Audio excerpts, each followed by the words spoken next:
नमस्कार दोस्तों, आपका स्वागत है इनोवेस्ट भारत में। इस म्यूचुअल फंड सीरीज़ में हम म्यूचुअल फंड के बारे में डिस्कस कर रहे हैं, कितने टाइप के होते हैं, कैसे काम करता है। आज एक और इंटरेस्टिंग फंड के बारे में बात करेंगे जिसने प्रीवियस ईयर्स में मार्केट को आउट परफॉर्म भी किया है और कुछ सालों में अंडर परफॉर्म भी किया है। ये काफ़ी इंटरेस्टिंग फंड है जिसका नाम है स्मॉल कैप म्यूचुअल फंड। ये small cap mutual fund equity fund की सब कैटेगरी है जिसमें जो इन्वेस्टर है इन्वेस्ट करता है और जो म्यूचुअल फंड है स्मॉल कैप कंपनीज में इन्वेस्ट करता है। जैसे नाम दर्शा रहा है स्मॉल कैप, तो ये स्मॉल कैप कंपनीज में जो म्यूचुअल फंड है ये आप पैसा को इन्वेस्ट करता है। और आपको अभी तक तो क्लैरिटी हो गई होगी मेरे प्रीवियस वीडियोस देखकर कि स्मॉल कैप, मिड कैप या लार्ज कैप कंपनीज क्या होती हैं। तो मैं एक बार फिर से ब्रीफ कर देता हूँ। स्मॉल कैप कंपनीज वो होती हैं जो मार्केट वैल्यू के हिसाब से, अगर रैंकिंग में हम बात करें तो जो रैंकिंग में 251 से लेकर और जितनी भी कंपनीज लिस्टेड होती हैं आगे फर्दर 2500 तक, 2600 तक, वो कंपनीज स्मॉल कैप कंपनीज होती हैं।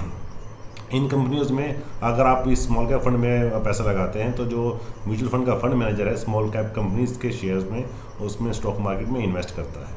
अगर आप अराउंड 100 रुपये लगाते हैं तो उसमें अराउंड 65 to 80 रुपीज़ वो स्मॉल कैप कंपनीज में ही लगाता है और रेस्ट जो परसेंटेज बचता है उसके लिए फंड मैनेजर के पास फ्लेक्सिबिलिटी होती है, वो उसकी लिक्विडिटी मेंटेन करे या जिससे इसी फंड में लगाए या दूसरे लार्ज कैप, मिड कैप में लगाए या और इन्वेस्टमेंट्स के इंस्ट्रूमेंट्स में ये इन्वेस्टमेंट कर सकता है। तो ये जो स्मॉल कैप फंड होता है ये एक लॉन्ग होराइजन वाला फंड होता है, बिकॉज इसमें वॉलेटिलिटी बहुत रहती है और हाई रिस्क के साथ में हाई रिटर्न की भी प्रोबेबिलिटी ज़्यादा होती है।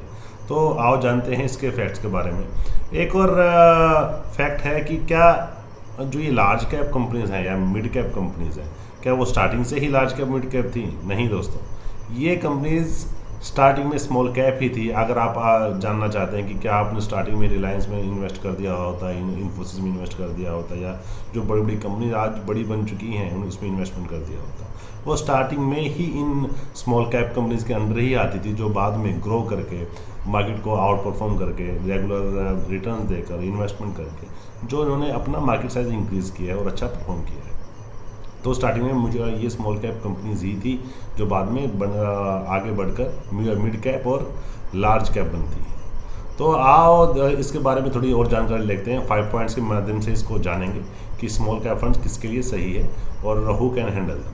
फर्स्ट थिंग इज़ दैट ये उन इन्वेस्टर्स के लिए है जो हाई ग्रोथ में बिलीव करते हैं और who want to outperform the जो इन्वेस्टमेंट का बेंचमार्क्स होते हैं, मार्केट को आउट परफॉर्म करना चाहते हैं। तो ये फंड उनके लिए है। साथ साथ में ये उनको प्योर जानकारी होनी चाहिए क्योंकि ये इस फंड में स्मॉल कैप कंपनीज में ही इन्वेस्टमेंट होता है जिसमें हाई वॉलेटिलिटी होती है, उतार चढ़ाव बहुत होता है। ऐसा नहीं है कि सारी companies, small cap companies large cap, mid cap बन जाती हैं, कुछ अंडर परफॉर्म भी करती हैं, लेकिन उसमें कई, अगर आपका फंड मैनेजर अच्छा है, आपका फंड अच्छा है, तो वो मार्केट को आउट परफॉर्म भी करने की भी क्षमता रखती हैं।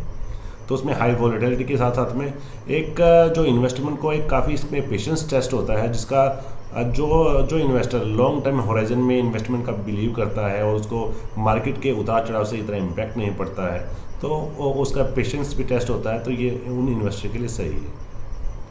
Further and foremost important thing कि हाई रिस्क एपिटाइट, ये उन इन्वेस्टर के लिए ठीक है जो हाई रिस्क लेना जानते हैं। अगर आप हाई रिटर्न की एक्सपेक्टेशन करते हैं तो इसमें हाई रिस्क भी है, जिसमें डाउनवर्ड का हाई रिस्क भी इन्वॉल्व है।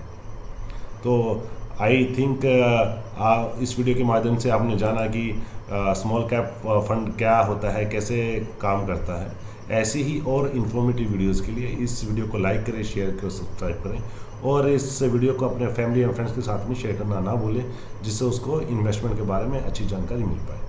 Happy investing. ये वीडियो ओनली एजुकेशन पर्पज़ के लिए है। अपनी इन्वेस्टमेंट करने से पहले अपना रिस्क और अपने इन्वेस्टमेंट एडवाइज़र से सलाह जरूर लें। धन्यवाद।